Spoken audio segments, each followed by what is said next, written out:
some days. He has some tough moments. You know what I We mean? live, y'all. Yeah. All right. What up, man? It's Millennials versus World podcast. Y'all know, man, we've been doing the panel thing. We've been rocking out. Got some very dope shows with me again. And which I don't know because it was before we went live. All the ladies up here said Valentine's Day should be voted off the calendar. And this was the first time we've heard voices say that. So we appreciate y'all saying it. What made y'all say Valentine's Day don't matter? I don't think anybody said that one. I don't have time for you right now. I was waiting. I hope somebody said that. Hey, nah, they did. I thought I was gonna rat them up a little bit, but I think the Kanye West thing. We were just rapping about Kanye West. If you caught the last end before we started streaming, so Brittany, you talked about his mental health, him being the same person, mental health jumping in. This is one of the topics that I think goes perfectly with that. Do y'all think the words mental health and wellness are overused? Do y'all think the words mental health and wellness is overused right now in the culture? I don't. I think it's being normalized. So you hear it and you pay attention to it a little bit more. But when you think about physical health, it's used every day in everything that we do. And I think mental health is just as important and just of any significance. I think people maybe should pay more attention to mental health because that aligns more with physical health than anything, really, right? Your mental state, things of that nature, it aligns. So I don't think it is overused. I think it's just becoming normalized. Interesting. Anybody else? What y'all think about the mental health movement right now? I mean, I agree with that. I think that there's just more awareness being brought to it. I do think that with awareness comes a responsibility to make sure that we're educating ourselves in the right way. But no, I don't think it's overused. I'm like, yes and no. I think it's overused sometimes. So let's use the other end. When do y'all feel like it becomes an excuse for somebody's behavior, or it's never an excuse? Like, especially undiagnosed. Let's not even go to diagnosed. Undiagnosed. What's the difference of us? So do y'all feel like when we was younger, most of us probably didn't use the word depression, anxiety when we was going through whatever we was going through? Were we misinformed about what those things look like, or we really probably wasn't experiencing depression and anxiety is what I'm saying? Because I feel like after a while, let me not say I feel like. I'm trying to figure out the line between this is a mental health thing and it's an excuse. That's where I struggle at. And where do y'all see that being played? Because I see that get played on a lot. Are you saying an excuse for just like for people's actions in general? Yes. I think mental health, the words get thrown around so much that a lot of diagnoses that haven't been diagnosed, people start to claim and say, I'm doing this, I'm feeling this. And it ain't really. Now, if you did the proper steps to say you going through that, I feel it. But like, we get the deem when it's mental health and we get the deem when it's okay. So in that sense, it's like, where's the balance of like, who's to say?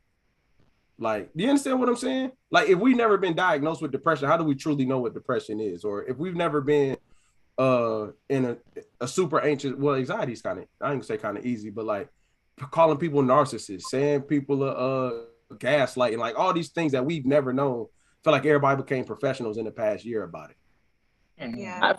I feel like that's just because like Lewis was saying that it's just more awareness of it now. So people are more open to talking about it in general. I will say that some people use it as an excuse, but I don't feel like it's like that for everyone. I feel like people are just more comfortable sharing their struggles because growing up in the African-American community, like that's just mental health is not something that we talk about. Going to therapy is not something that we talk about openly until most recent. So I feel like that's why more of these conversations are happening. Not necessarily that it's an excuse. But are we only talking about our culture? No. Because I feel like that mental health is used as an excuse in the white community whenever they commit crimes and diagnosed or undiagnosed, Johnny or whoever has a mental health issue and, things just kind of get swept under the rug or it gets let go when they can say that this person has this. Mm-hmm. So I feel like it's a lot different between the African-American community and the African-American culture versus Caucasians. So that's why a lot of times it's used as an excuse and kind of a crutch for that community. I got two things I want to say. One thing to that point, I think that for those crimes to be committed, I do think it takes a certain lack of mental capacity or awareness to commit some of those heinous crimes. Unfortunately, I don't feel like we get to use it enough. It's not equal. So right. While I don't want to push back on your comment, because I somewhat agree, but at the same time, I do believe that there's a mental health element to majority of those cases we do see. It's just unfortunate that we don't get that same consideration when our brothers and sisters are making or committing some of these crimes, because it's just as much of a mental illness as well, right? To grow up in these environments, to make the type of decisions that we make that may result in the loss of life or just erratic behavior. So I do think that it's the same category of mental illness. We just don't get that. We don't get the benefit of the doubt, which I think is totally unfair. So I don't want to say it's an excuse there. Another thing, Keenan, that I wanted to add, I don't think mental health is an excuse until you know it's present and you choose to do nothing about it. That's when I believe it becomes an excuse, because if it exists, then it's a problem. But if you know it exists and you choose to do nothing about it, now it is an excuse. But I don't think the actual act or being of itself is an excuse, because people may be depressed and may make erratic decisions. And if they're aware, or if they know something is wrong and then they choose not to try to solve that, then I do feel like it becomes an excuse. But it itself, I do not believe is an excuse. I don't want to say. I'm sorry. Go ahead. I just think it's tricky, because I think this question is complicated. It's a few different parts. The first part is that we have to fix the problems within our own community. So it goes back to the awareness, because even as a therapist, a lot of the times I see, especially young Black boys, getting different diagnoses than, like, say, their white counterparts. So for example, like if a young Black boy is angry and, having these conduct issues, they might get diagnosed with a conduct disorder or oppositional defiant disorder. Whereas the white counterpart child, they look at what happened to that child. They might say, oh, this child was homeless, it's trauma, it's PTSD, but there's all these other circumstances around that Black child, causing these emotions and things like that. And it's constantly ADHD if they can't focus, when really it's anxiety or depression. So I think that the awareness, we have to have it in our own community so that we can advocate, because the second part of it is that it manifests differently in the Black community than it does in the white community. So that's why we might not know what depression is, because it might look like anger to us. And so we have to start being our own advocates. And then I think we can affect the bigger picture, like in the courtroom and other things. I mean, of course, like it's an uphill battle with anything else, but I think that those things need to be in place. And so we have to keep talking about it. It can't be overused ever until we get to that point. But I do agree with all your points to say that, it can be an excuse if that person becomes aware, but it's so tricky because some people are so, they're in a hole so deep that even if they are aware, they can't get out by themselves. Like they need that push. They need a support system. They need, loved ones around them to help them. So it's tricky. I think it's a case by case basis. Brittany, what's your opinion on this one? Yeah, I was holding out, but I agree. I agree with everything Brittany was saying. I'm gonna play devil's advocate a little bit and say that I don't necessarily think it's overused. Sorry, son's getting a bath, y'all. Sorry. You all good. I don't think it's being overused. However, I don't think sometimes it's used properly. So like Brittany was saying, and Lewis was saying, actively advocating for ourselves and continuously using like psychoeducation. We need that within our community because people like to label their negative feelings with mental health terminology. And I think that's where like the line is, right? for instance, Keenan, you said the narcissist thing. Like when I checked in on Instagram, everybody was calling everybody a narcissist. And I'm like, hold on, wait a minute. Do y'all even know what that really means? Or are you just using that word because you're labeling it with like a negative feeling? You know what I'm saying? Like, I don't know. You just have to be careful. And that's why I agree. Like it's a sticky line. Like there's a line there. Malcolm, what's up with you, bro? What you think? I ain't gonna lie. I think it's really underplayed. I think it's underplayed, kind of like, not to be a dead horse, but I think really just the real acquisition of knowledge, when people really understand what it is that they're talking, what they're saying that they calling themselves and professing over themselves, they learn to speak better. You know what I mean? They'll speak better for their own health, for their own well-being. So right now, I see it sometimes on Instagram too. Like, I see people, we get a lot of knowledge. I'm not gonna say we, but I'll take the blame as a generation. We get a lot of knowledge through our memes.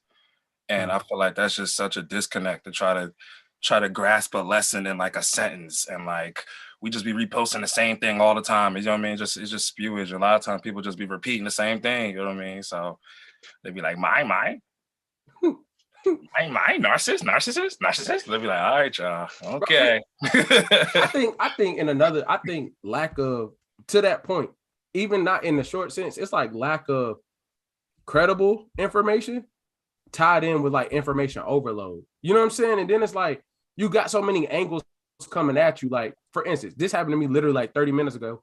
I had to put my phone down before I came up here, right? It was like, this not so so much the mental health thing, but something that ties into it. It was like, give me the friend that supports me. Give me the friend that has my shoulder to lean on. Give me the friend. I'm like, bruh, like we really talking about the definition of a friend? Like, I don't think those, I know Lou's gonna say something, bro. I know you are. I don't think those things are as complex as the internet makes them seem all the time. You know what I'm saying? Like, and then we get these different views and perspectives over things. It's like, yo, shit really not that deep. Like, you know right from wrong. Some people do right by people and some people don't. Like, it's not like, give me a friend that supports me. Like, why do we have all this information about simplistic situations trying to make them deep? And then you get stuck in the rabbit hole trying to figure out, dang, bro, it's such and such. Like, and then you go down another rabbit hole of your experiences off something that's really black and white. You understand what I'm saying? So if you flip that to the mental health thing, I think like the culture of comparison right now is killing our mental. The culture of like telling everybody their life has to look like something. Like this one timeline is for everybody. Everybody around our age, you see like the same things for people in there. Well, for myself, early 30s, or what marriage should look like, or what friendship should look like, or what depression look like, or, oh, if I've been down now, don't come to me when I'm up.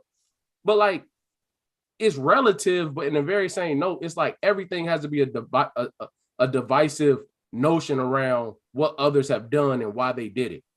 And then you start dissecting things they've done, and they may not always be the case. Like, it may be projection, like you're not handling something, you're not handling something, you read something, and it's really you upset with what you're not doing. And then you go find a problem in somebody else because of what you're reading. Does what I'm saying make sense, or am I tripping? Oh yeah. Nah, it makes sense. So, but we can move on. We can move on off that. This one's get spicy. No, it's not. I'm not gonna claim that. How do y'all handle intent versus impact? How do y'all handle intent versus impact? We can go with the people that you do rock with, your intentions and how they take it, or versus it won't even meant to be like that and it go left. How do y'all handle intent versus impact in y'all own personal ways?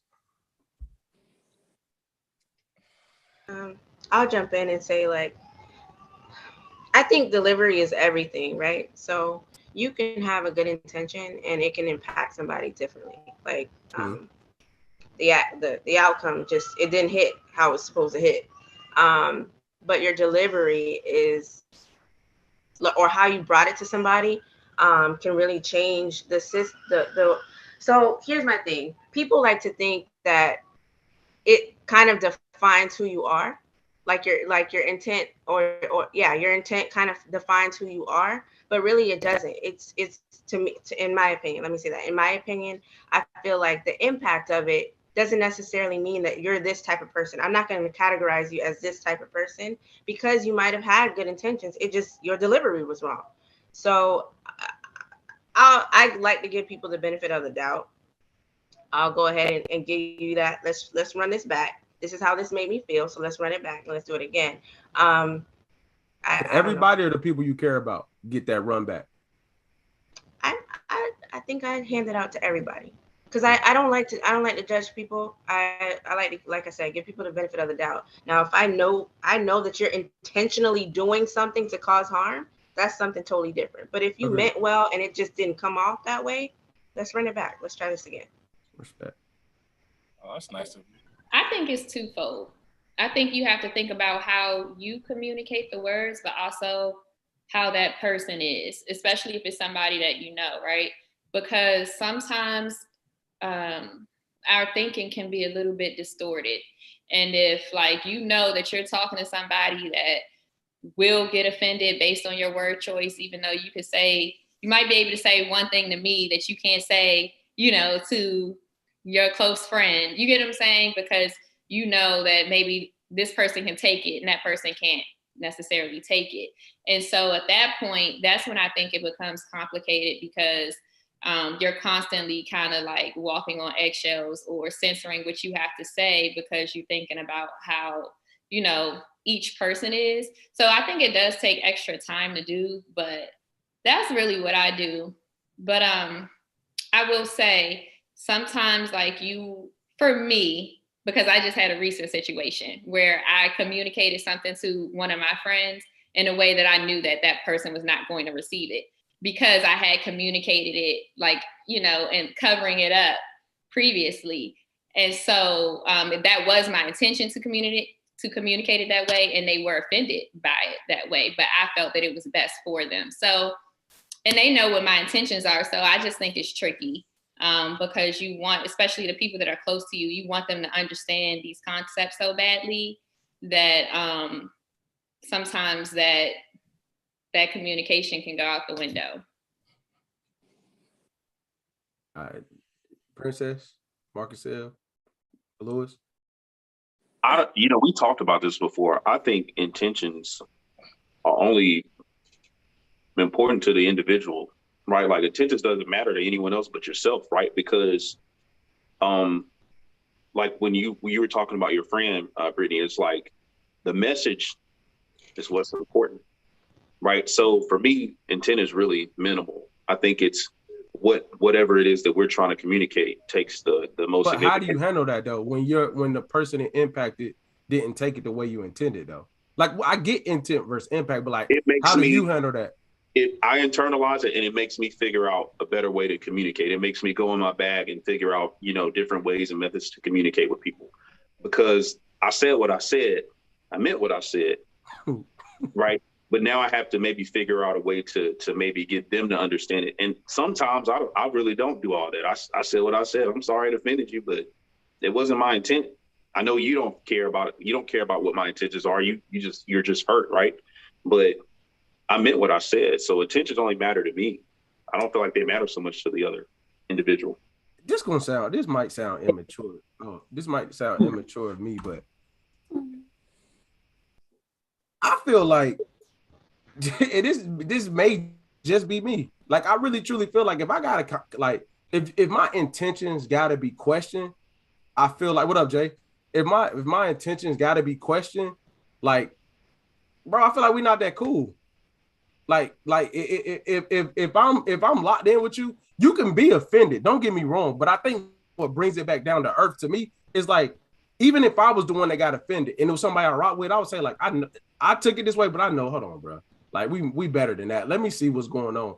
I hate when we use like, bro, to me, if you know me and we've been rocking, I can offend you. That happens in life. Not purposely, you can offend me. But like the intention, I know what type of person you are. I wouldn't be this close to you if I thought you had any type of bad intent. So when I get offended, if I'm being honest with people that I'm close to, if I do something and like you question, you can get offended. You can tell me how you feel. We can do all that. But like at the end of the day, I guess like us knowing each other should level out the negativity behind you feeling like the intent was whatever. Do you understand what I'm saying? But on the other end, say again. Yeah. Is that what you're asking? Are we only talking about people who we're close to though? No, I was saying handle it in both ways. It bothers me more when somebody doesn't know me and it seems malicious because I know they don't know me. Right. It bothers me more in that aspect than it does with somebody close to me, because I can say, like, hey, bro, like, come on, man, you know how I am. But you can't say that to somebody that doesn't know you on that level. So those, I probably over communicate, trying to apologize or trying to figure it out, because truth be told, shit, you more likely to offend them again, recommunicating, because they don't know you. They don't know you. So you taking all these angles that may not be hitting. You get what I'm saying? Well, just say what you say then. Yeah. That's exactly what I was getting at. It's like, I mean, we're friends, and I have something to say to you, and me communicating it in this way, you weren't understanding what I was saying. So I had to say it a little bit more bluntly, but not with rude intentions or to hurt you. It's more so, you know, as a friend, me just being a real friend in this, you know, situation. But are you still okay with like still trying to find different angles to approach it first before you get to the, you know, just being yes. So okay. it was tried in in a lot of angles first before getting there. I try to definitely consider how, you know, where a person is and how they are and how they're going to respond. I don't want to intentionally hurt somebody's feelings or communicate in that way, because that's the way that I would, you know, respond to, or I would talk to somebody else in that way. So Princess, let me ask you this: is what did you, which is cool, did you find the issue with like if they know me, they should know my intent, or is it kind of like you feel like no matter what, you kind of owe it to that person to try to some people you do to recommunicate? Or are you saying there's no space where somebody should know that you will never have this malicious intent towards them? No, I feel like I owe it to Anybody? really anyone. Yeah. I do feel like the people who are closest to me should know, but I don't want to excuse anyone's feelings, especially the people who I genuinely care about. So if they came to me with questions, I would be more than happy to explain or, you know, reiterate, you know, anything. But I mean, no, it's not an issue. So let me add this though. I'm sorry, y'all. I know I'm talking a little bit. But there you go. If they come to you asking you questions, doesn't that mean that they kind of know what type of person you are? So they're trying to figure out what you meant versus the impact that they felt? Like, if Princess, you do something to offend me, I'll come to you asking questions like, yo, like X, Y, and Z. Doesn't that mean like I gotta know you're not this type of person for me to go ask the questions to try to figure it out the other way? Versus you say something to me, I get offended. Oh my gosh, she came at me, da da da, and it's me no coming back saying anything to you. Do you feel the need to come back and like, I know I offended Keenan, let me come back at that another way? Because me coming to ask you changes the game. It's already there though. Huh? Like the moment that you feel some type of way that you have to come back and ask, the impact has already happened. Because the impact doesn't mean negative. Impact is somebody can impact you in a positive way and somebody can impact you in a negative way. So either way you're impacted, you're just choosing to come back if it's negative to ask a question about how I impacted you with my words. Okay. That's good. Marcus L. Jay, what's your thoughts? First of all, what up, everybody? I know I'm late. I know I'm a little tardy. My daughter had a Black History Month play, so I had to go to that first. So you know, Black Dads matter, bro. That's a fact. What's happening though? Can you answer the question, bro? Okay, you here? We know that. But first and foremost, what the hell was the question, bro? Okay, you here, bro? Damn, answer the question. So everybody sees this first, and he always start with me. I didn't do nothing this time. I just came on here. You know what I'm saying? No, Jay, I started with everybody else. You just got in. Okay, go ahead. What was the question? How do you handle intent versus impact? I think I discussed that last week. I don't try to handle it anymore because I realize that my intent versus how somebody I can't control how somebody takes what I say. I can just only understand that like I'm coming to somebody with good intentions, but I mean I can't control that. That was my problem. Like trying to like let somebody know, understand. Like, but you know me, you know I'm coming from a good place. Like that shit don't work because it's like at the end of the day, it's like no matter how good of a person you are, how somebody receives something, you can't tell them they're wrong for receiving it like that. You just can't. So I just realized that early, you know. That's real. Hell yeah, you Jay. So I have a question. Oh, go ahead. Oh, me? Oh, nah. Shit, I think intention is really more important than the shit that happens. You know what I mean? Because like, let's say we in the club and somebody step on your shoe. It's one thing if they looked at you dead in your face and stepped on your shoe. Now you ready to pop their ass. You know what I mean? But it's one thing if you could say like, oh, I just bumped you. Oh, excuse me, my fault. It's the same action, but you see the different intent gives the different outcome of why I'm doing what I'm doing. So I think intent is really important. Part of communication is really for the communicator to let the person who's listening know how they are and how they're coming across. You know what I mean? But you can't make sure everybody's gonna be able to take it because everyone has their own experiences and that's why they see the things that they do. But that's why you can't worry about that. So I definitely agree with Jay on that. But I just put my best foot forward. If you get it, you get it. You don't, you don't. You know what I mean? I can't do too much about that. I be trying. That's right. Now you step on. I'm gonna tell you right now. You step on Lewis' shoes, he's still gonna fight you, no matter what your intent was. Like you step on. That's the point. I was gonna say that it's like the intentions don't matter to the other person. In the two examples you gave, Marcus, it was about you and your response. That you step on the wrong person or bump into the wrong person, regardless of what your intentions are. Their reaction is going to be based on them, not you and your intention. But we could also say that they were, but all right, but that's how we could also say, well, all right. I like to also say sometimes that you can't tell someone that their reaction to any one thing is too much. You know what I mean? But I could also say, you're being irrational. Like if I step on your shoe and I say sorry, and then you push me, I'm gonna glass you. You know what I mean? Because now you just elevated it, and you know what I mean? I'll be like that. But I'm saying they have a choice. They have a choice to react anyway. And like Kennedy, your point with like somebody that knows you, I feel like that's a little bit unfair because it could be a certain subject where they may not know how, they may not have developed that type of trust for anyone, and may not know how to receive that. You know what I'm saying? Like that's real. So for me, there's certain topics that someone says something about that I haven't really explored or I'm not fully secure in. I may be insecure about that, I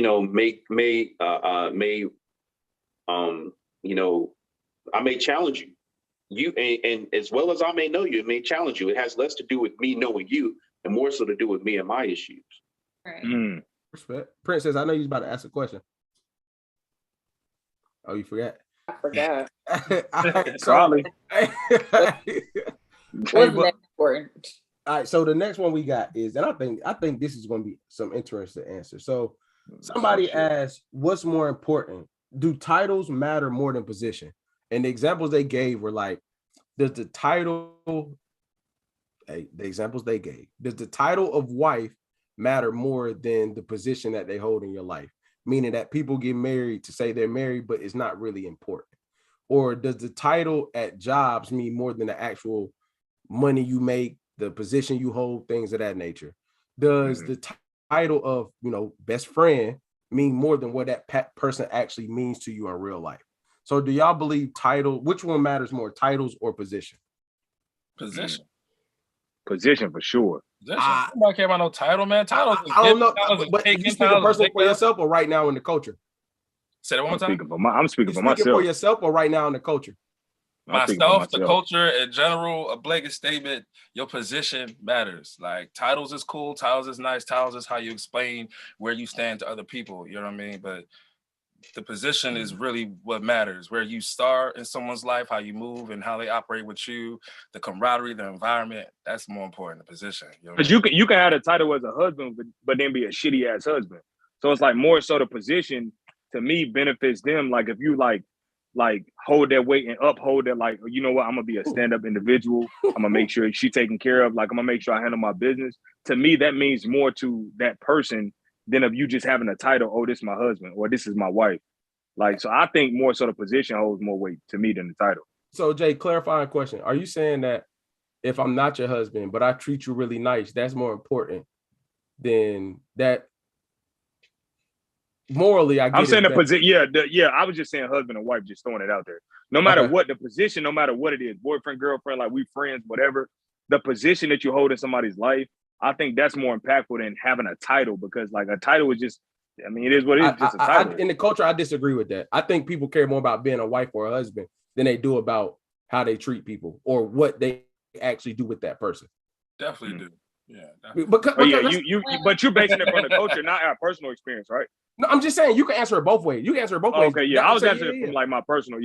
But I know people that like won't budge on things. I'm gonna say Princess Brittany or Brittany. I'm not gonna say that. I think this is why we're dealing with a separate pandemic called situationships. Okay, Brittany, come through. Come through. Come through now. Here's talking this. Well, it doesn't matter, the title. You know what I mean? But in actuality, I think it depends on, I do think it depends on how a person treats you, but that title is almost like your parachute, almost to us, to a certain extent. It's almost like, even if you're working a job and your title is director versus, an entry level assistant, sometimes like that might hold more weight when they go to say who's on the chopping block. So it just depends. Like, I think, of course, the goal is to have a person that treats you good and does the things that they need to do. But at the end of the day, I have to say that the title still matters, in my opinion. Yeah, I agree. Titles matter. I think titles for the culture, I think titles hold more weight. It's like a resume, like what you just said. It's like a resume. When you look at a resume, you look at the job title and like what they are versus their actual responsibilities. I mean, people skim over that, but I can't put all my there might be some things that I do day in and day out that's considered my position, but I can't put that on that piece of paper versus you just saying that I'm a director. You know what I'm saying? So it's kind of like a first impression almost type thing. Hey, so what's your thoughts on when somebody says like, oh, I don't do this until I'm this, but you doing things all the way up into that? Failure plan. I ain't want to put no gender on it. I'm just asking. Well, as a man, we are literally expected to show husband qualities. I've never heard a man say he try to take a woman out, but I'm only going to show her boyfriend love and she don't get husband love till later. I never heard that. You're right. Like, guys are expected to go hard consistently until the day. You know what I mean? So, you know what I mean? Women be like, yeah, I'm not going to go that hard for him. Well, baby, it's somebody else who's going to go that harder. And that's why in 6 months she got that ring. You know what I mean? So, yeah. It's like a work in progress. Like, if you want to go up at your job, if you want to be a wife, like, you got to work for it. If you want to be a husband, you got to work for it. Nobody's going to sit there and just hand you the job. Like, what can you, people overuse, or what can you bring to the table? No, that's factual. Like, what we doing out here? Like, what can we both sit down and discuss and move up? I'm not going to give nobody a salary, a raise, if they didn't put no work into it. So I think it's just a like progress. You gotta show something. That's facts. But don't you think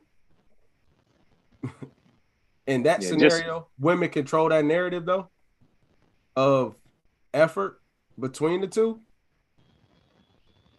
You saying that a woman has the ability to show effort and like basically control the level of effort they want to show, but men don't. What I'm saying is, because men naturally should hunt, I'll go on the record and say that, right? That means that what Marcus L just said, like showing the husband quality from the beginning, you all control how much you're expecting from us and what we got to meet, and also how much you have to put in order to get that. You know what I'm saying? It's not most, successful things hopefully start mutual and they keep going mutually, right? But like in that same sense, I don't think a dude could come, if you were on a date or even with who you're with now, whoever the case may be, can say like, yeah, I'm not doing this until he's done for. But doing That's what? Not control. That's not control. You're the princess. I'm saying control. I'm saying control the. He said, "But doing what though?" When I say, I'm not talking about controlling him. I'm saying like, so if I'm hunting, right? If I'm going after my wife, right, and she sets an expectation out there, right, and say if there's situations around, like Brittany just said, there's situationships out here, but you all me and her situation is above the rest of ours, right? And I'm more interested in her than she is me, or whatever, however you want to flip that. Her interest level and what she decides to set upon me, I have to meet that no matter what. And it's not the same way around, is what I'm saying. I think it is. You understand what I mean? It is. No, that's true. That's true. I disagree with that. Okay, I'm all ears. I'm all ears. I think the man can still set expectations. like setting expectations on both ends, and then whatever you said about like coming to a halt or whatever, or withholding things until it gets a certain to a certain point. I think you can still set expectations and that still stands. Like I can still have my expectations of you, but you don't have to do everything for me that my husband would do. Because the same way of like you would expect for me to come and like be a wife, or you know, have qualities of a wife, I expect you to have qualities of a husband. But I don't expect for a man to come into my life and be my husband without being my husband. All right, so let me flip it other way, Princess. But I think from a man point of view, it's like we come in with that expectation. Like we come in as like not husband material, but we're coming in as like, okay, we got to put our best foot forward and make sure these things are met up front. Like, because that's what we define as being a good man is. It may be, you know, like viewed as like that's what a husband does, but to us, it's like we just being a good man. But we don't have the option. Like we want to scale back and we want to show like extra chivalry when we go on a date. You know what I'm saying? Do all that stuff. We don't have, to me, we don't really have the option to be like, oh yeah, by the way, I'm gonna go ahead and chill. I'm not about to really give her this full thing right now. But like, cause that's not, I don't think as a man, that's what you do when you, cause we putting our best foot forward. A woman can have the option to scale back because ultimately she can be like, I'm not feeling this dude right now. AJ. You know, and if she not feeling it, it's over.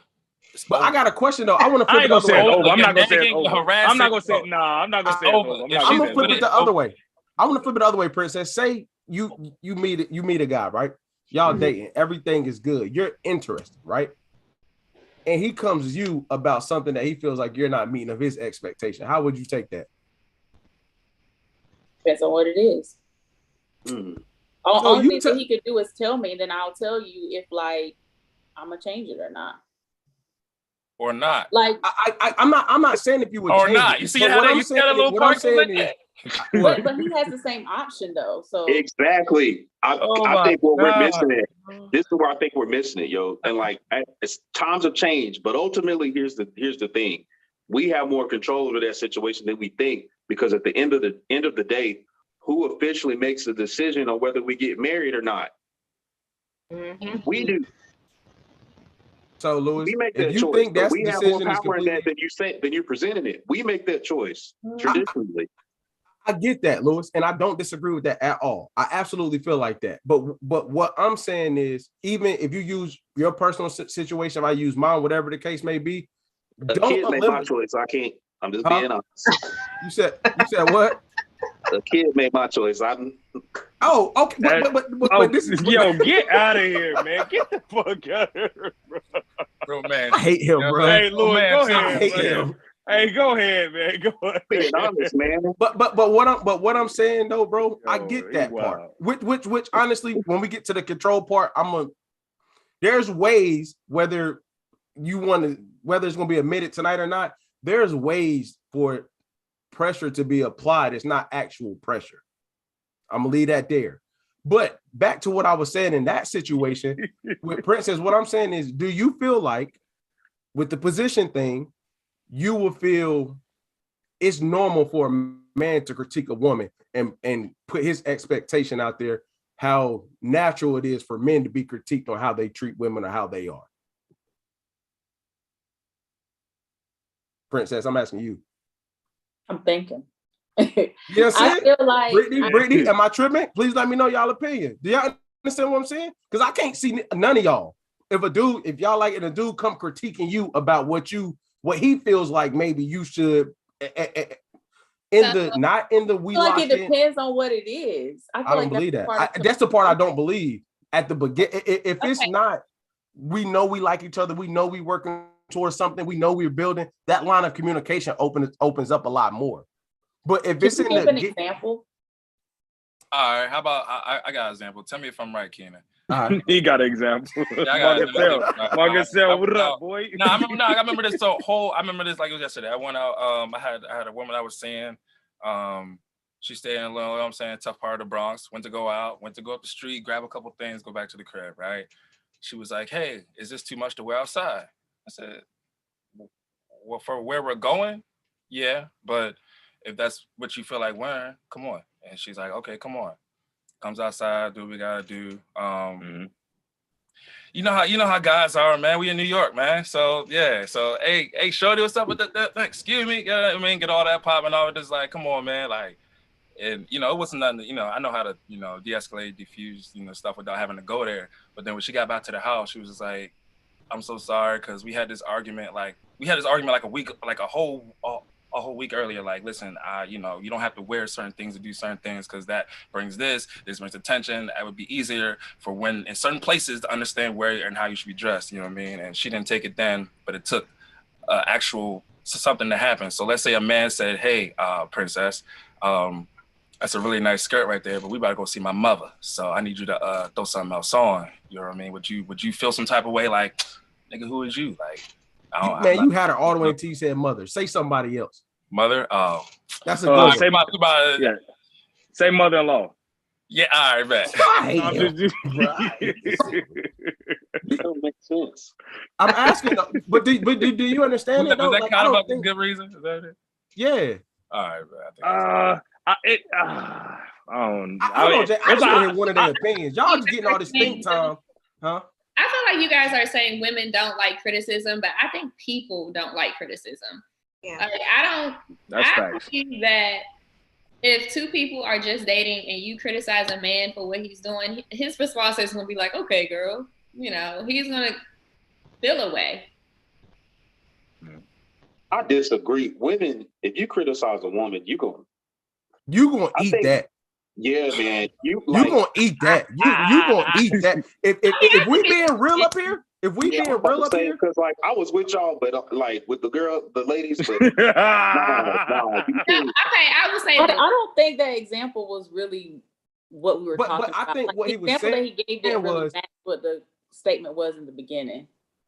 If you want to wear that skirt, just say that. What? If you can wear that. If you want to wear that skirt, just say that. We don't want no smoke. Okay. Just wear the skirt. We good. Here's what I'm saying. I'm critiquing you. I'm telling you, you don't need to do all that right here, baby. I'm sorry. Stay. But my thing is, this is me thinking now. I'm just, but she is used to get that type of. No, I'm not. She's used to get that type of attention. She knows what type of attention that skirt's going to bring, whether you're around or not. The fact that she chooses to put it on still and even ask you whether it was something she should wear lets her know that she probably shouldn't do it to begin with. You know what I mean? So let me ask y'all a question. Why? Hold on, Jay. I got you, Brody. But they are super quiet, bro. I ain't never seen Brittany. I'm listening. I just really say so. I'm gonna give her a second. I don't think that comparison or that example has anything to do with what we were talking about in the beginning about like a woman being able to withhold like certain things like sex or I think like a better example would have been like sex or like if you're expecting like if you have a girlfriend and you're expecting for her to maybe cook for you all the time or like wash your clothes or do like stuff that a wife would do if y'all were living in the same nested essentially. Yeah. Hold on. Thank you. Prince, okay, I'm gonna bring it all together. Got you. Got the email. About to get her caught up right here. That's what I took by his comment. So let me say this, Princess. I got you. You went that way. Okay, so say dates, right? And say dates, you're dating, and women have a indirect way of molding a man to, if he is physically already nice looking that like she wants, they have a way of molding him to dress the way they like to see him dress, to mold him to do things that they like. You know what I'm saying? So what I'm saying is I'm gonna keep it in the dress part, right? Say if you went on a couple dates, y'all are very interested. You can tell y'all the only people. We're gonna get past all the BS, right? But he comes to you like, hey, look, I like my women to dress a certain way and look like this when we doing da-da-da-da. That conversation coming from a guy to a woman is much different than how it will come from a woman to a male. That type of expectation and that type of critique on you is not going to be, in my opinion, will not be viewed well. Especially if you come into the table with, you know what I'm saying, you killing them, and then he come with like, I need this to look like this. Not necessarily, not with like body shape. I'm not talking about stuff like that. I'm saying literally the look as far as outfits and approach and things like that. I'm not talking about like actual weight or nothing like that. You understand what I'm saying? Would that not make Brittany, you say you disagree, Brittany? You're not right. Yeah, I don't agree with that. Everybody has standards. Like that's just what it is.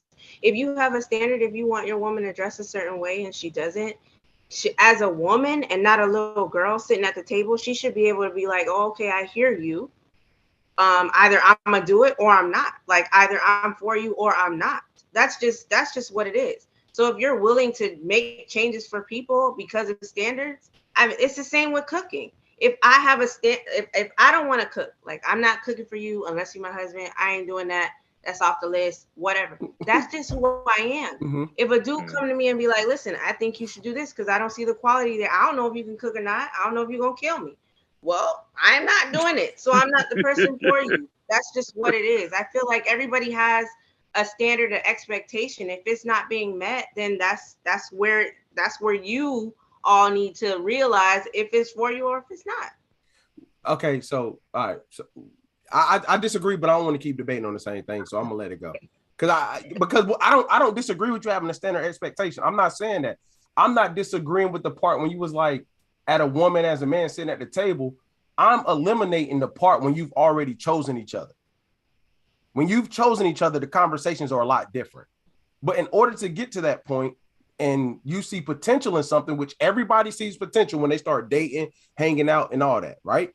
So when you get past the lock, like once you get past that, that's different. But leading up to that, those standards and expectations communicated from a man can be taken really different than when the expectations of a woman is put out. Because when we come to the table with nothing being said, society has already set an expectation for us already. And y'all haven't said a word. It's not the same way from us to y'all. Not anymore. It's not anymore. Where was so it was it before? I was born? It was before, Lewis? It was before. I feel like it was before, but not if now. you had a job and you could take care of a family back then, that was like. Oh, he's talking like this, like the 70s, 80s. Yeah, like back in the day. The only like point I 40s. want to make is I don't think us being overly communicative about that in the dating phase is as accepted as we would like to believe. But I'm not saying you can't have expectations, but saying those things. Vice versa. Like What'd you say, Brittany? With you. I agree 1,000% with what you're saying. I know that there are a lot of women who can't take criticism. However, it works in reverse. There's a lot of men who cannot take criticism. That's true. Wait. I'm sorry. In those beginning phases. That's a fact. That's true. I don't disagree with that at all. I agree with that, but can we please I don't acknowledge disagree the with that at all. fact that it's not given the same way? Like, can we act like women don't? Their vindictive Thank you. tongue sometimes isn't as pleasant as they want to be, or like. I agree. It's a lot of like overall softness. But I know it's. Me and my business partners always say we think that like men and women really, because we choose different words, like just simple word choices, they're received differently. Like women can understand women better and men can understand men better. But it doesn't mean that, like, we go back to that intention is, what you think it is. I think that's a nice way of putting it. But here's the thing. I don't see a bunch of men. Talk your ears, Louis. I don't see a bunch of men walking around with a checklist of what they want.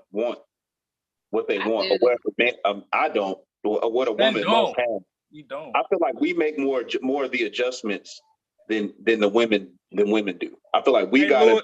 Hey, Louis, I don't know, Bo. This new. I'm not gonna lie. I'm gonna be honest. It's a lot of men. It's a lot of men out here with a damn checklist that's coming to the table. I'm gonna be honest. The people that I know, Louis. That's that prize. Like, you got to come with the woo-de-woo, what you bring in, and like I get all that shit what everybody bringing. But to me, I think we're taking away the simple thing of like us just liking each other, the basics, like us just vibing with each other. I get everybody's getting into like the clothes and like, but you got to think about on the first date, are you really looking at a woman like telling her when you see her, yeah, when you meet my mama next time, I want you wearing that dress? Who the fuck is thinking about that?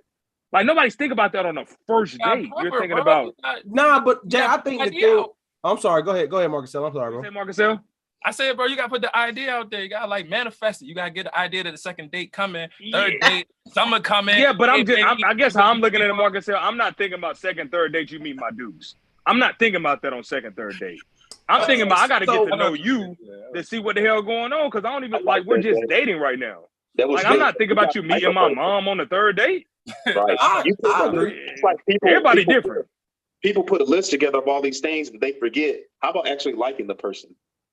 Yeah. So that's actually really good. That's really good, Jay. I will argue, Lewis, that only happens as people get accolades and accomplishments. Their list of things that really don't matter start to draw longer because that goes back to the title thing. Like, for instance, I could care less about my master's degree. I forgot that was the question. I'm sorry. Huh? I forgot how we Okay, Princess. Okay. title versus position. Yeah. Okay, Princess. Yeah. Because I think there's some people that get, you get your education, which is good. You move up in your position, corporate ladder, whatever the case may be, and what actually makes a relationship work no longer becomes the checklist. What you look like on their hip becomes the checklist because the titles matter after a while. If you, for instance, me and my wife, we've been together since we've been 18, 19. Everything we got, we've built up. We don't care about stuff like that. We just don't. But I know for a fact, if she was single or I was single and we met each other, it's same exact person. It will be harder to mesh because we got that stuff by ourselves. So the checklist to protect what I've grown on my own becomes more about that conversation we had a couple weeks ago about compatibility than it does about if I like you, because I'm trying to play protection over the stuff that I done got. So as far as your accolades and everything, what are you protecting? That's how people feel, though. People feel like if I've done you, I'm trying to figure out what people feel like they're protecting. Their like, image. what the hell are you protecting? Their image, their type. Like, so how can I say this? What do you? Yeah, that's I'm like. What image or title are you protecting? Like, so Jay, you are I you. understand what you're saying. You say again? I said I understand what you're saying. Your spouse or not your spouse, the person who you're dating is a representation. You understand what Keenan's saying? Yeah, I agree with what he said. Like the more you get, somebody that's basically on the same level. Like, for instance, maybe you have the type of position where you have to go to a lot of meetings, corporate, and you have to travel for your job and stuff. You may have to take your spouse, and there comes that thing in corporate America, networking and stuff. Well, what do you do? Mm-hmm. That question, and it can be intimidating for others. So you want your significant other, whoever's on your arm, to be able to riddle off what they do and add to the conversation and seem like they're on the same level with the rest of your counterparts in the room. That's just like so I don't disagree with that I do disagree with that to a certain extent. My thing is, if he's comfortable with who he is and you are too, right? Why does he have to come up to their quote unquote level of whatever the room is? He has his own thing going on like that. Just because he has it going on and it may seem like less significant to you guys, why does it seem like that to everybody? I don't understand that. Like, he's comfortable with who he is. So I guess because I don't understand the title situation. Like, if he's a damn janitor and you're in a corporate situation and he has his own janitorial service and whatever, what does that have to do with the corporate world? But Jay, I think I'm just giving the example. But no. I'm asking you, Princess, because I know a lot of people do that. I'm not saying you personally. I just don't understand that. I think we live in the time of titles. I think it's bigger than that, though. I think the title is kind of that protection, like I said, because like even though the master's degree might not matter to you, you can still do what you do. If you have your master's degree, nobody can take that from you. You get what I'm saying? Like, you're still left with this master's degree. You're still left with your janitorial service. But for me, I think it's less about how you show up in situations and more about how you are growing as a person. Because as my list grew, so to speak, I didn't have a list, but as I went through my professional career and stuff like that, I had to become a different person. I had to like become super disciplined. So if I get somebody and, they don't have as much discipline as me, then it can feel like we're not, so to speak, on the same level because I'm up and I have all this discipline and self-control. And I feel like you should be working on that to get there. And usually, in my opinion, these titles and things come with these internal traits. Oh, that's good. I didn't think about it. That's good. That's good. To your point about like being in a room, one thing I realized with my wife, and I'm very thankful and I love her so much because and I'm kind of in a situation with Keenan. I wasn't at 18, but I was like 20, 21. Yeah, I was 21. Is that as we begin to grow and I begin to go in those rooms with people like that, my wife grew with me. And I think it is important for someone that you can bring into a fine establishment and knows how to conduct themselves and have a certain level of decorum, right? That stuff is important to us because we both are on this journey to where we want to be, right? Like people will say like this, Mr. and Mrs. Obama, I believe in that. Like my wife is like my first lady. I'm thankful, but I would have liked, and I'm very blessed that I have someone that can go with me to that place and to that level. So I think it is important. I don't think the position in what you do for a living is as much of a significance, but I think it's who the person is and the growth and their ability to be in these environments is important because I'm going to be in these environments. So I need someone that knows how to adjust within those environments, not changing who they are, but you also I need someone that knows how to operate in these environments as well. That's important. Right. I don't disagree with that. I do agree with that because I do believe in adaptability. I do believe in all of those things. I don't disagree with that at all. My biggest thing, I guess, is like the title issue because, like, again, Brittany made a great point. I think with title, so to speak, the discipline, all that stuff is like internal things, and that does show, like a good discipline level of a person. But to me, like I've seen people with master's degrees still at McDonald's, like so, like that to me that doesn't really matter as much. I'm not saying that though, Jay. I think to your point, to Brittany's point, and to Lewis' point, I think all three of y'all said something perfectly fine. I think what Brittany said that resonated with me is when she was like, typically, if you have those things, you have those internal skills. You know what I'm saying? So I agree with that. With Lewis's point, knowing his wife, knowing how cool she is, knowing how dope she is, yes, she can do those things. But my initial argument was those things aren't what make the relationship go. She can do that, but there's who she is as a person that makes them work, is what I'm saying. So when your list has things that have nothing to deal with what actually makes a successful relationship successful is the issue. You get what I'm saying? And I think that even let's use the scenario he used. Yes, she could walk into those rooms. Yeah, that's his first lady. I feel the same way about mine. But the things that help me and Britt be locked in for real is the fact that like, yo, who she is. She has all that stuff. All that's cool. I got it. That's cool. If we need to step in this room, we can. That's cool because every room isn't for everybody. So that's relative. But what actually makes us locked in has nothing to do with those things on the wall. Everything to do with I think because we met each other so young and went through certain things together. But B, who she is. Yeah. I think that person that you're talking about is the person that's in alignment, like with their purpose and what they truly want in life. And so that's also like my biggest thing is like, are you walking in alignment? So even if like you are in that janitorial position, but if you're aligned, you are such a good person from the inside. Like you're still working on yourself. You still have these traits to be that good person and possibly being adaptable too for the other room. So, the question, Marcus Hill.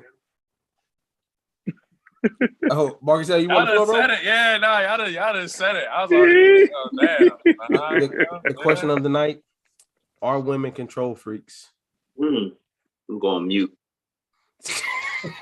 Yeah, I think I'm about to cut my camera. Yeah, but it's because they have a lot of control. I think honestly, I'm cutting my camera off. A lot of them, I think a lot of women don't really even understand all the control that they do have, and it's not necessarily where they think they're putting it. I think they have a lot more. Yo, Jay is wild. A lot more strengths that you know what I mean. Yo, I hate him. Just aren't touched on. Just aren't used. So are they control freaks? Yes or no is what I'm asking. No, absolutely. Oh, okay. They're control freaks only because they actually have a lot of power. So if you actually have a lot of power, you get to manipulate things. Interesting. Ladies, what do y'all think? What's y'all opinion? Define control freak. Your turn. I don't know what that person meant that sent it in, but when I hear a control freak, and I'm saying this in a real way, I don't think of control as what we grow up seeing on TV as a controlling person. That's not what I see control as. I see control as women know, analyze, and manipulate what they need to get what they want. So whether the person knows they're being controlled or not, women have a need to feel in control of what's going on. That's so true. That's funny. I'm sorry. That's when I hear control freak, that's what I think of. I'm not saying like, hey, be back. No, I'm not saying that. I think especially women of certain intellect, which I will put all three on that category, y'all understand the game and how to get what you want. And if it don't look like this, I'm gonna do this to make it be this. So Get this from it. have y'all read Think and Grow Rich? Yep. Yeah. Okay. Yeah. So if you recall in this book, when Napoleon Hill talks about like the sexual energy and how a man uses it to his powers when he has control over it, and how everything a man does is for the satisfaction of a woman ultimately. Mm-hmm. Y'all remember that part of the book? Absolutely. So I think basically, to my point, there's a yin and a yang. There's feminine energy, there's masculine energy, and each serves a purpose. And if True. same way that y'all are talking about women knowing how to tap into control or whatever power, it's about the man tapping into his control and his power too, and utilizing with that sexual energy for other things, for that discipline, and utilizing your woman in the way that you're supposed to. So I think it works together. I don't think anybody has control over anybody. It's a team. Eden, Yes, he done said everything that you done said about women on the men tonight. You noticed that, right? I have, but she can't do that because you know how I do. So let me ask this question. So you know, I understand what she's trying to do, but so let me with all that great stuff. She basically was saying like, nigga, we I see that. controlling Hey, y'all. look, Jay, y'all niggas Everybody tap controlling into- something out here, so don't even Tap, Hey tap Jay, I into see your the sexual APA masculine format, energy. the reference page. I see all that. You know what I'm saying? Yo, I got Shawty just flipped that But- crazy. you. No, but this is the thing, I like though. it. I This like is the thing. Women, I hear what you're saying, and it's true. But what I'm saying is, back to the original question, is that when most of the time, Lewis alluded this about the house. I can't remember if it was last week or the week before. Most of the time, even though men are the ones that say, you know, will you marry me? When women see the one that she's gonna stick her fangs in, she's already visualized what it's gonna look like for y'all to be together in the future, and she does what she has to do to make it look that way. So I think that, like, again, it's both parties. It is both parties. Seriously. Hear what I'm No, saying? leave us out of it. Hear what I'm Come on, saying, though. Hear women. what I'm saying. Hear what I'm saying. And this for YouTube Brittany and YouTube Princess, where y'all in deep thought. I see her. I understand that. But what I'm saying is this. Nah, Brittany not a deep When thought. it She ready to start- light you up. When it Go start, ahead. I know that heart over there like this. I know how she Hey, do. yeah, hey, We done did I this already know enough, that. so I we already know that I already look. know. But I the know point that I'm look. making is, I hear you, Brittany. But what I'm saying is, if you once y'all identify like, oh, the fangs are going into this one, you visualized what that's going to look like, and you're going to do what you have to. And it's not always a bad thing. Control is not always a bad thing, because I'll put this on us. Sometimes when dudes don't have direction, they need that indirect control in order to help themselves. It's not always a bad thing. But the one thing a woman wants more than anything is security. And if she sees a guy that can potentially be that security blanket that she know he can, she's going to do things in order to control his mind to make him do things that she needs, if he's not already doing it, because her ultimate goal is security. So, And what's the man's ultimate goal? say again. And what is the man? Master that sexual To energy to put him in provide. that masculine energy. No, I'm He said I'm it. just trying to get you to reframe this right now, because You trying to control Hold on, it wasn't my gotta question. control it. There you go. I'm not, because what I think it is too, like, women don't go around like, oh, I laid down this sacrifice or that sacrifice. Women, like, for example, there's plenty of women giving up their careers, moving to where a man wants to go. When they decide, like, okay, this might be the man that I want to spend the rest of my life with, a part of that usually comes with a sacrifice from the woman's side as well. It's not like a selfish thing. It's more of a, I'm willing to lay down my whatever I need to do to make this work too. So I don't think the control led into anything negative. I didn't say that the outcome can't be positive. Yeah.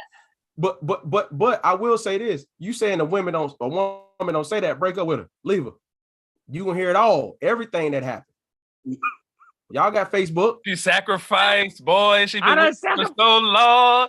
I want to hear Princess and Brittany. So Brittany tried to flip it. It was unsuccessful.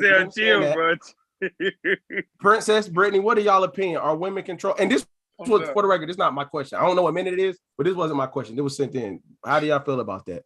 When they looking at you, this is your goddamn question. How do y'all feel about that? You want go ahead, Princess. I'll wait. I don't really have a real response, to be quite honest. Okay, so let me ask you a better question. When you see potential, or when you were in whatever, do you feel uncomfortable when you're not the one leading the way?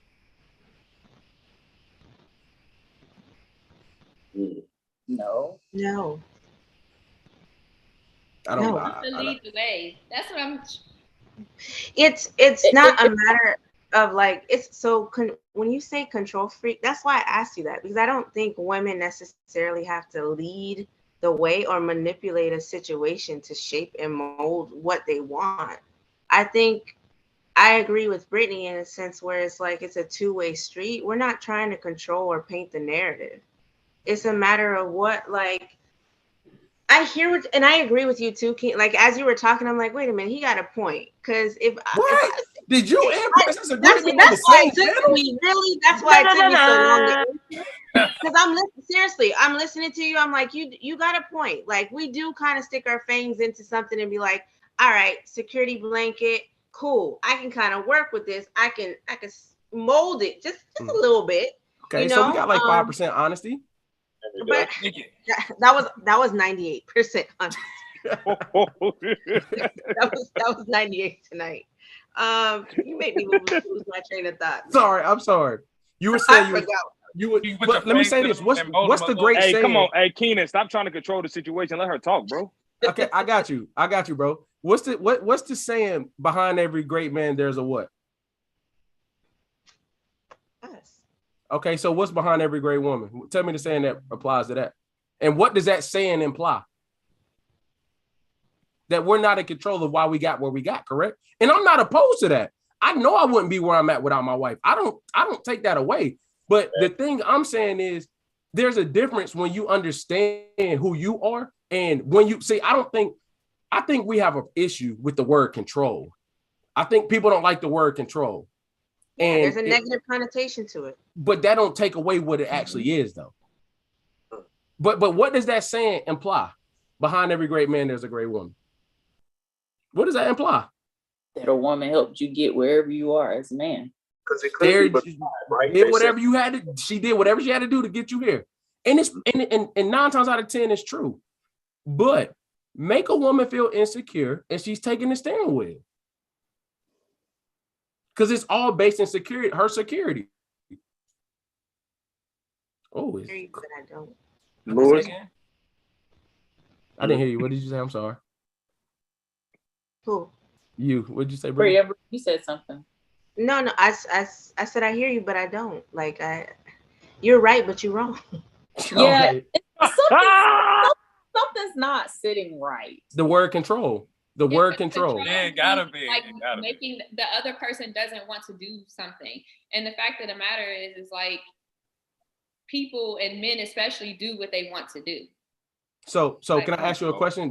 No, we don't. Mm-hmm. We don't. Where was I when I got on the phone? That was a choice. She said, please. Hey, Lewis, go ahead, Lewis. I ain't getting it. Go ahead, Lewis. No, back to Keenan saying they could have the saying could have been beside every great man is a great woman, but it is behind. And as a married man, I do feel like, that there is a lot of influence, if that's a better word choice. There's a significant amount of influence that women have over the situation that involves them, because I feel like they would not allow themselves to be in a situation in which they would not have the majority of the influence. I'm sorry. I'm not like that. I'm not like that. Is it influence or control? Which word, Brittany? It's the control part because Okay. I'm the type of woman, personally, me. I genuinely am led and likes to be led. However, I am a smart woman. And like you said, like, it's about all your friends. It's about everybody that's around you. They pour into you. So you pour into your husband and your husband pours into you. It works like that. Like I got it. I'm serious. Like a lot of this stuff you talking, I can't relate to. Like, I got you. So Brittany, let me ask you a question. Hold on. Okay. Hold on, Jay. Hold on. Let me ask a question. I think we all lead. I don't think that's the issue. Before that point, where you know, every woman likes to be led. You know, and I think every woman, we're skipping past situationships, you locked in. Every woman has something to do with their man's success. I'm a believer that it's vice versa, right? But this whole platform isn't only about my belief solely, right? Would you say when you get to the point where you're following his lead, did you model what it looks like for him to lead you there? Or you just see you like him, you know what? Let me hand him the keys. Great question. say that again. When you get to the point, I agree that you want to be led. Every woman does. I think that there's leaders on here. I understand that, right? But when you get to the point where those keys are completely handed over, right? Did you model what it looks like, and what did you model what it looks like for him to lead you, and then you hand the keys? Or you know what, I'm really interested. Like, no, hold on. Okay, look, it's different for you because you got married young, right? And so y'all grew into that together. So the woman is maturing as well and whatever. Whereas that was not my situation. I met a man already there. Like, he knows how to lead me, and that's it. And yes, I can hand him the keys, and that's it. Because the work was done already. Okay. I respect that. Yeah, that's different. Okay. Yeah, it ain't got nothing to do with control, but I respect that. It's about like what you want and who you want. Like, I get it's hard out here, so I get it. You know, sometimes like I think we work with that potential, and so some women, they see that potential in a man, and they're like, oh yeah, I like that, and I'm going to like nurture that and, you know, change that, and they try to change the way a man may dress or whatever. It's, you know, he's perfect, but it's just that he wears, you know, these pants or shoes or whatever. But them FUBUs. Yeah, but, Jay, I hate you, Jay. But that's just not always the case. I think I agree. As women, and I'm gonna speak for me specifically, it's powerful if we pull back a little bit. Like, we don't need to do all of that, because allow a man to fully become a man and then get with him. Okay. But that's they think that comes. Do you think, Brittany? You know, the young situation. Yes. But Brittany, do you think that comes with, first of all, definitely respect. You definitely speaking some facts. But do you guys, and this is for all three of the ladies, do you think that comes with that level of security that he was talking about? You're not gonna give that control up until you feel secure. Again, you met that man, he was in his purpose, he was doing what he was supposed to do. You were the woman that you grew to be, right? But it is, I think, for everybody, for a man and a woman, it's a level of control.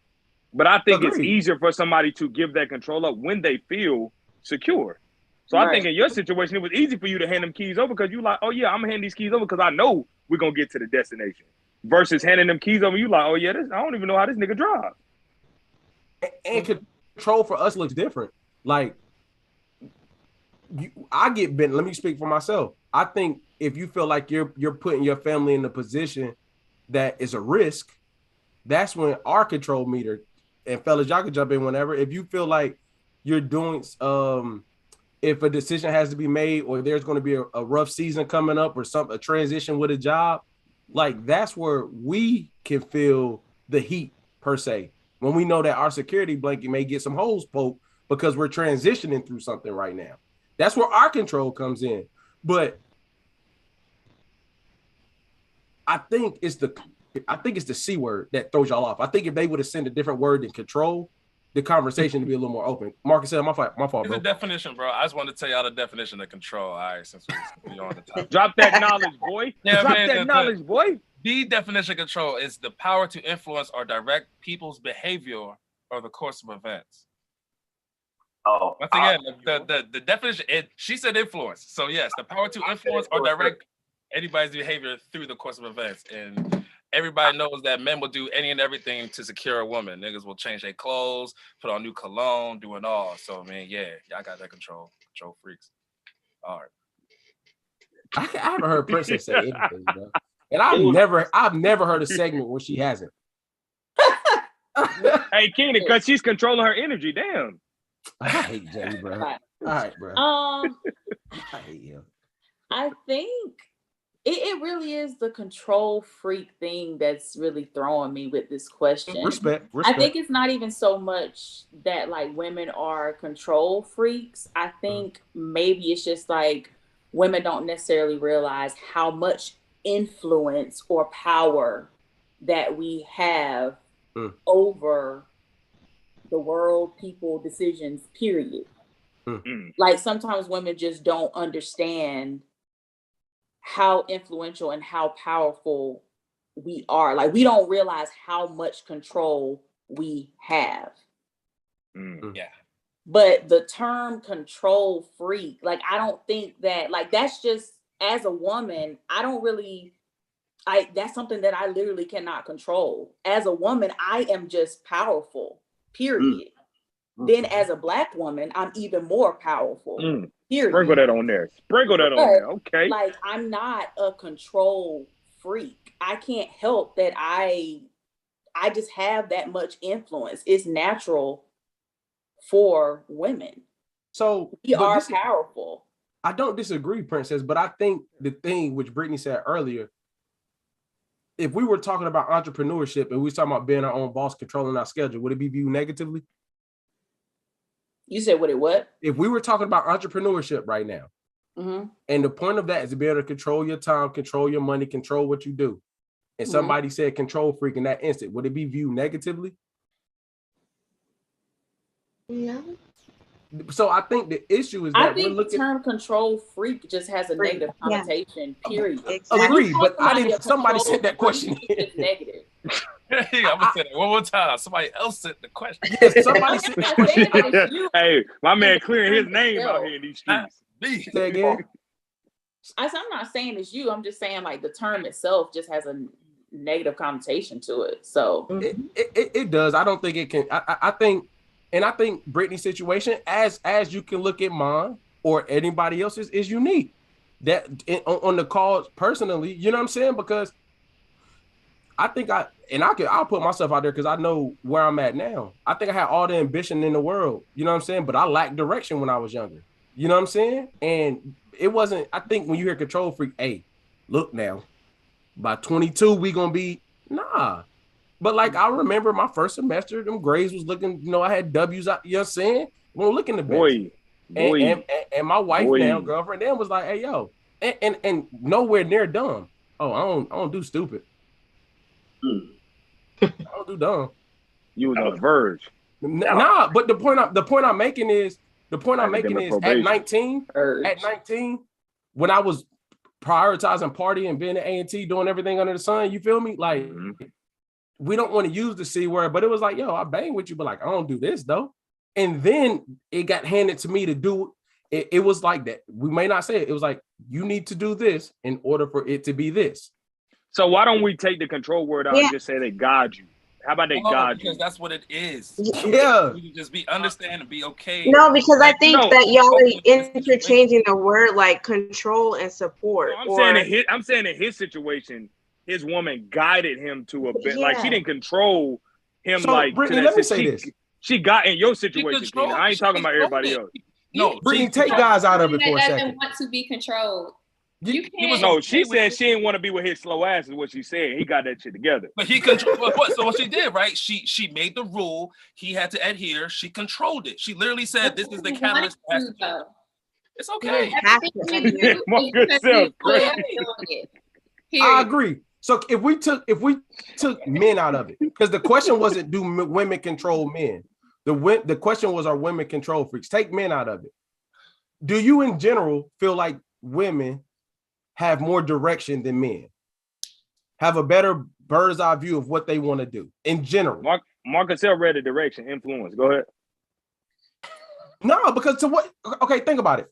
to what Princess just said, how powerful Black women are, which I absolutely agree with, how much influence you all have, right?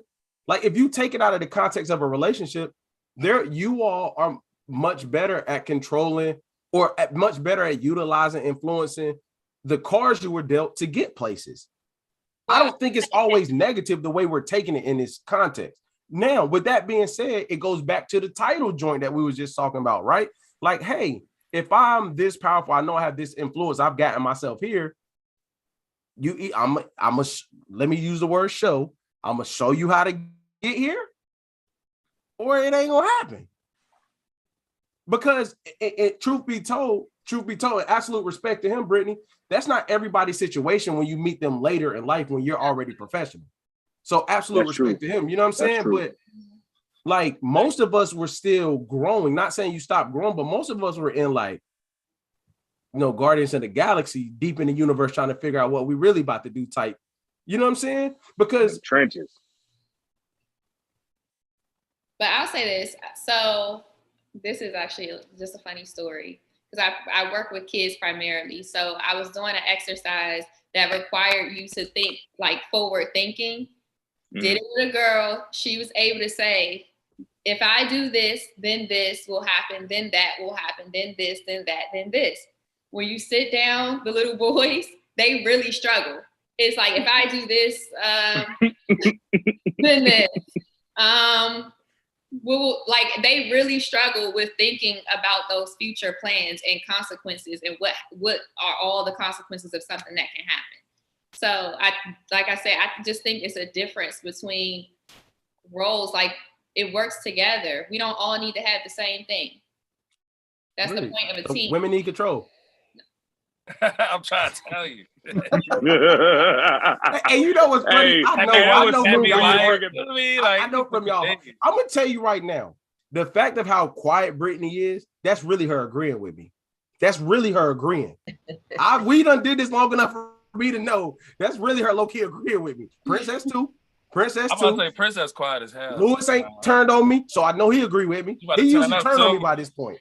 I agree, man. Look, even I told you I didn't disagree. It's just the go back biblically, like it's all the falls of great men is rooted in women. You know what I'm saying? Like I'm just Keenan, if you don't fucking what they call that thumbnail that right there. They about to crucify his ass. Go ahead, Louis. Oh, for real. If I'm being honest, and like I know you. I'm being honest. You could take the first story. No, I'm with you, bro. But I think I'm being real. No, I do. So I got a question, ladies. If we use influence over control, would it be a better situation? Y'all are way more influential. Y'all influence freaks. But if you influence, if you have a ton of influence, you're controlling. Stop it. No, stop it. Like Women can control because they have power. Say again. I just would like the men to acknowledge that you have to want to be controlled because you cannot control somebody that does not. What? That's not true. No. I agree. No. You want to know what it is? You want to know what it is, Brittany? I'll prove your point through my lens. I'm sorry, Lewis. Go ahead, bro. I don't think we want to be controlled. We want the woman. So we're willing to do whatever it takes. Exactly. And you can control and influence somebody subconsciously too. Right. I think women want the circumstance. Men want the woman. Oh, I'm about to go a whole nother way. And sometimes we too stupid, and when we snap out of it, we realize like, hey, bro, did that really just happen for like the last 5 years? Too stupid. You hear me? God. Like, hey, bro, hold on. Hey, what'd you say, Marcus? Too stupid. You hear me? God. But because Lewis is telling the fact, and again, given the caliber of woman, you would have to say the expectation is it's not a bad place, the direction or support or us wanting it, because I think it becomes, Brittany, a lack of direction for men sometimes. So then a man being more wanting the woman and she's giving you this direction that she can see your potential in, you're not opposed to it. Right. And then, so now I'm gonna go left. Like a lot of times when you see a lot of women support, the man lack direction, she keep him tight, he get on, he get big, they start having family issues or, like relationship issues and all that great stuff, because once they're, I don't want to say that those men that have those issues never snap out of understanding that they lack direction. Those men that get on and get big, they think that they did it all themselves. You understand what I'm saying? But in the very same note, I'm gonna use LeBron. Like, I think Savannah gotta be like, if not 70, like not his basketball talent, but where he is, where he's gotten to. No. But it's the people that we don't. If a woman led us, influenced us, controlled it, whatever you want to use, I don't really care.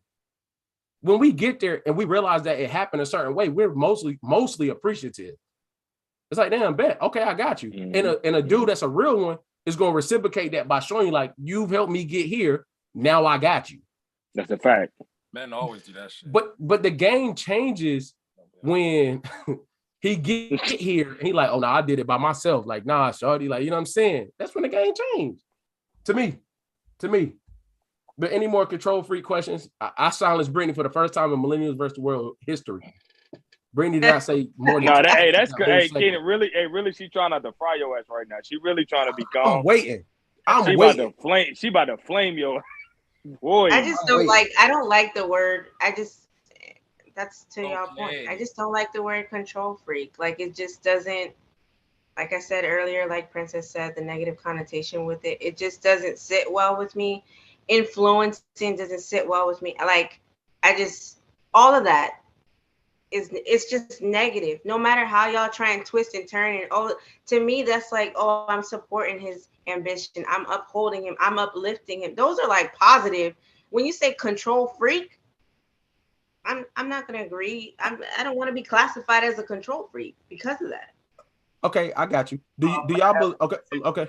And that proves my point about the word selection. Men hear one thing, women hear another, and it can be simple words. You can look it up in the dictionary, but seriously, I'm not okay with that word either. Like, I'm hearing something completely different than what you guys are clearly hearing. Even trying to say, yeah, it's a positive thing. No, but I agree with you, Brittany, because I think y'all hear control and I think we hear influence. Mm-hmm. Exactly. And it's in the same definition. No, influence is in the definition of control. It's really in the definition. The way it looks. So y'all just now catch it's the way it looks. They don't like the way they sound because the way it comes off sounds real stern and it's like sounds demeaning. But I'm telling you, but you can't say I'm strong and this, that, in a sense, and then not say I don't control what I'm strong about. If you're strong and powerful, then you control it, baby girl. You control it. It's okay. You control a lot of things. Just like we can all sit here and say, yeah, she's strong and this, that, and third, then that means she has some stuff that she has to control. It is. Are y'all the reason why y'all got as far as y'all have in y'all careers? Say that again. Wouldn't y'all say that y'all are the reason why you've gotten as far as you have in your careers? Yeah, but it's not because I was a control freak.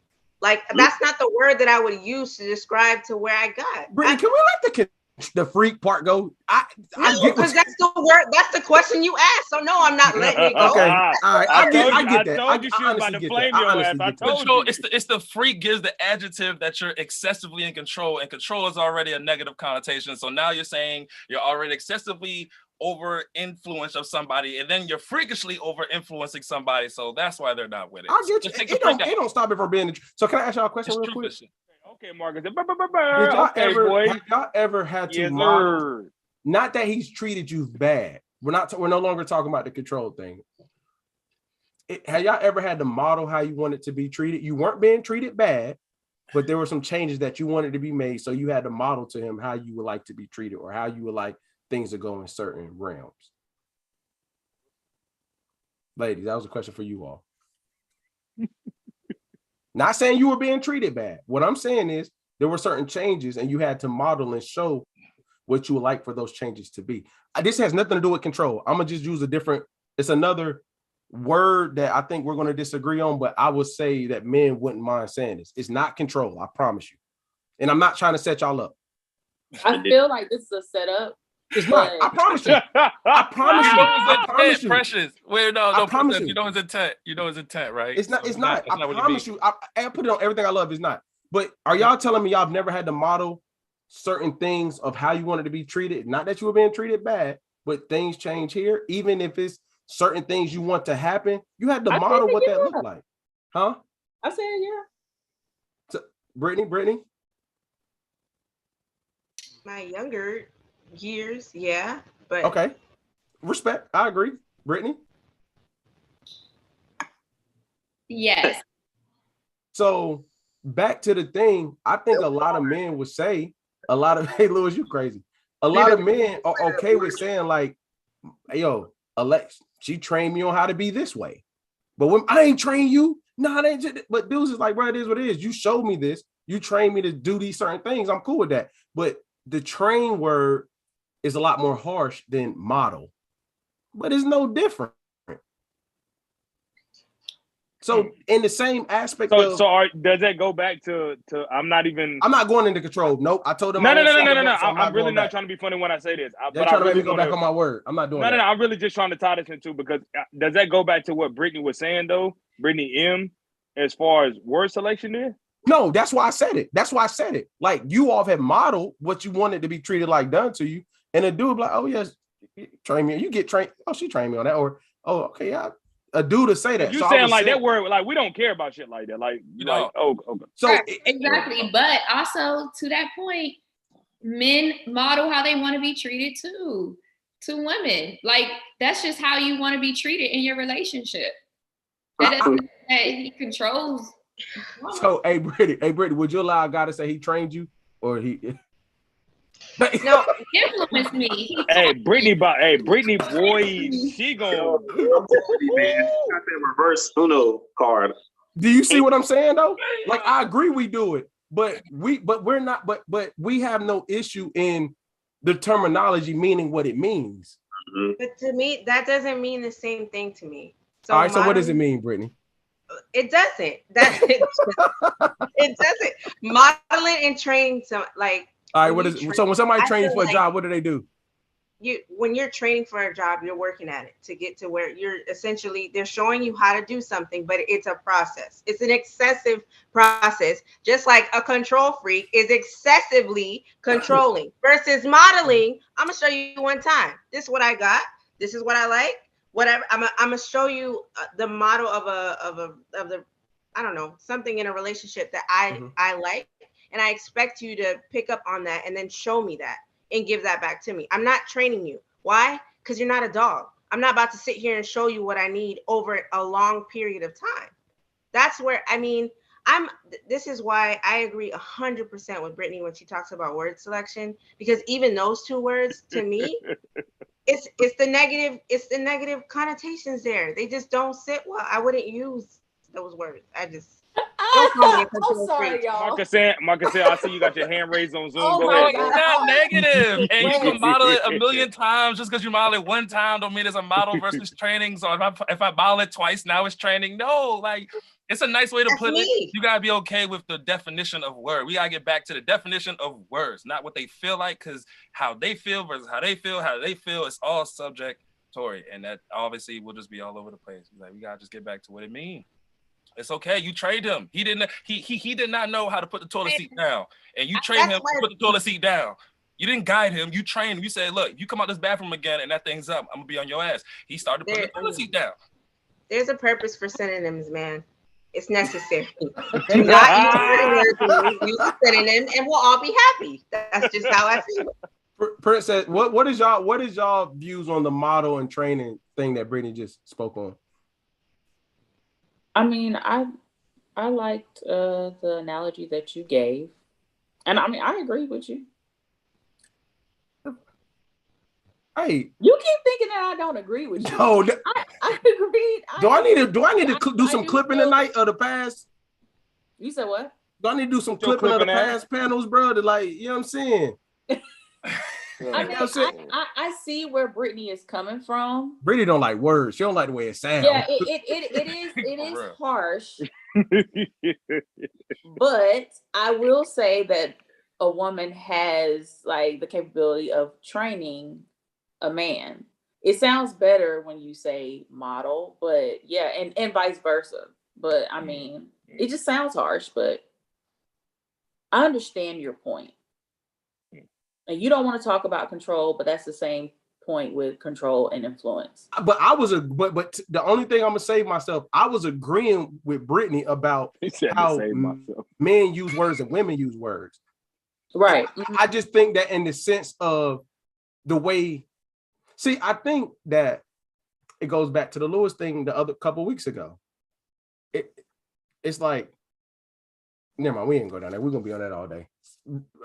Brittany, your opinion on the training versus model, like, is that what you mean with words?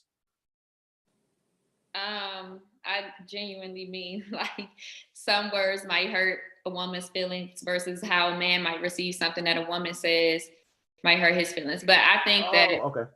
Yeah, I think that men and women teach each other how they want to be treated in a relationship. Agreed.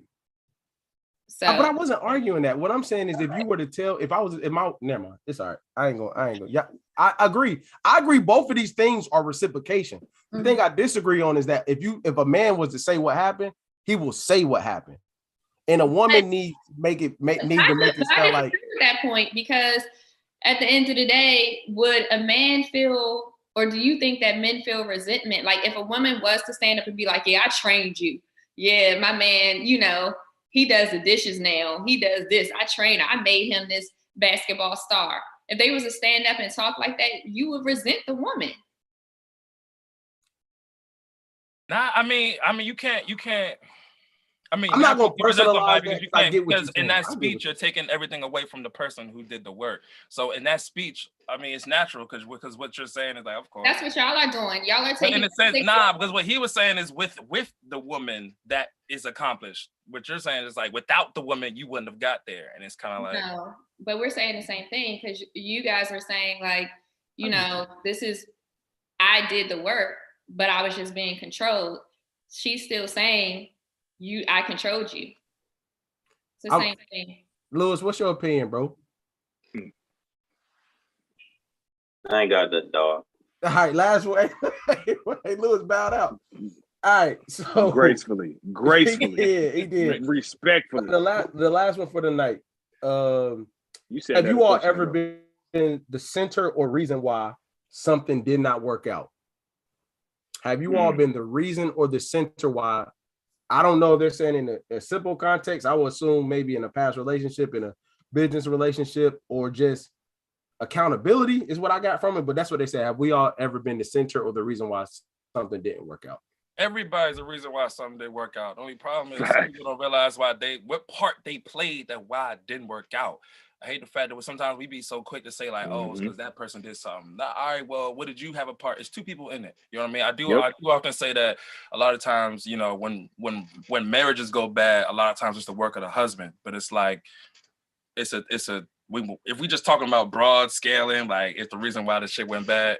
Two people were into it. You know what I mean? Something happened between both parties, bro. You gotta take your piece to it. Chalk it up, man. It'd be like that's a fact. Yeah. I don't know. Boy. Lewis?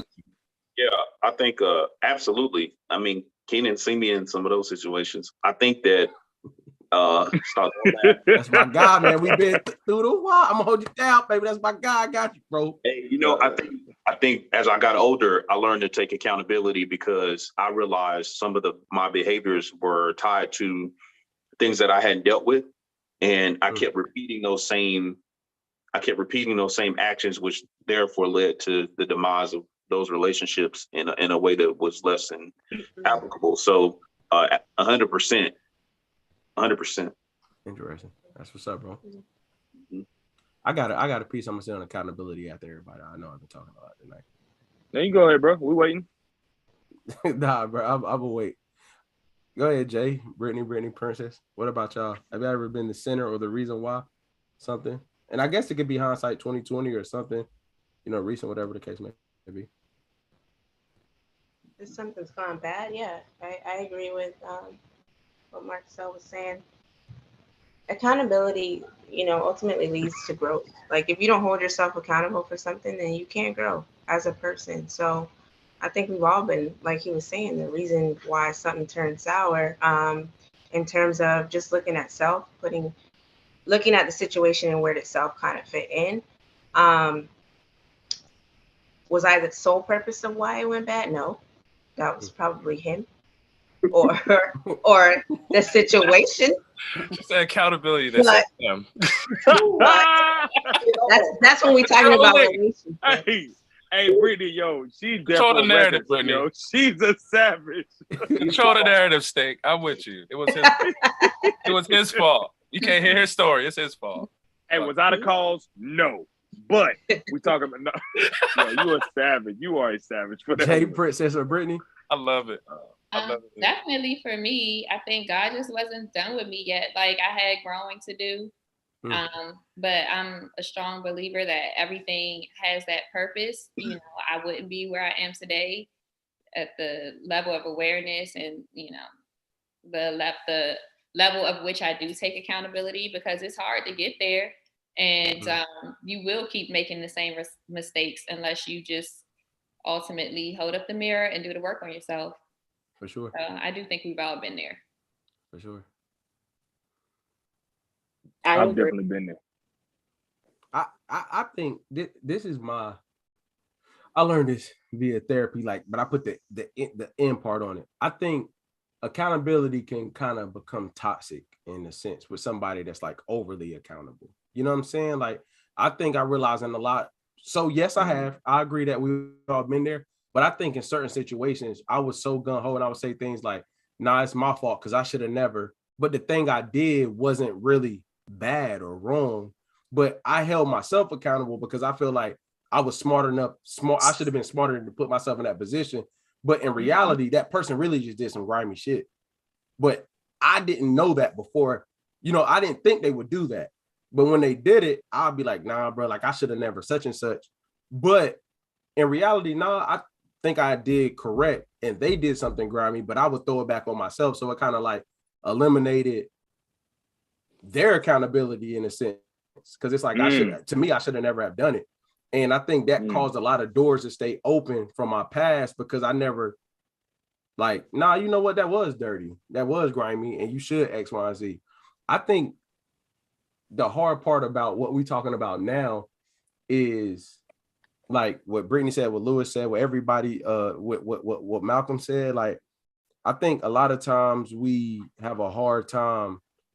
I think when those years go by and we were growing and we pass up on the window where those relationships could be repaired.